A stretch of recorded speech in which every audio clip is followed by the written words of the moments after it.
Aktivitas ilegal drilling kian marak di Sumsel dinilai mengkhawatirkan dengan dampak bahaya yang timbul hingga kerugian.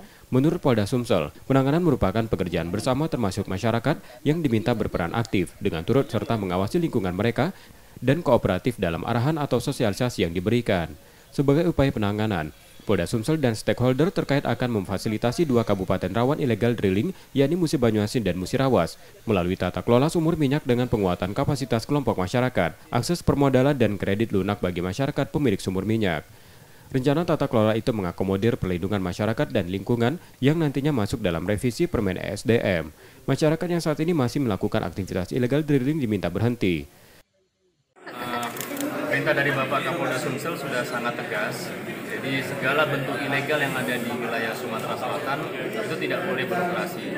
Jadi kami menghimbau kepada semua pihak yang masih melakukan kegiatan ilegal tersebut agar berhenti. Dan bagi yang belum, jangan sekali-sekali melakukan karena pasti akan kami lakukan tindakan tegas sesuai dengan ketentuan yang berlaku. Yang kedua, kami juga membuka kanal bantuan polisi. Jadi kami mohon informasinya kepada seluruh masyarakat apabila menemukan kejadian, peristiwa, ataupun hal-hal yang diketahui bertentangan di masyarakat, mohon dilaporkan. Data yang terinventarisir, sebanyak 230.000 masyarakat di Musi Banyuasin yang terlibat dalam pengelolaan sumur minyak ilegal. Terakhir dari kabupaten itu, Polda Sumsel mengamankan 4.900 liter solar palsu yang diolah dari minyak suling hasil illegal drilling yang dilakukan masyarakat.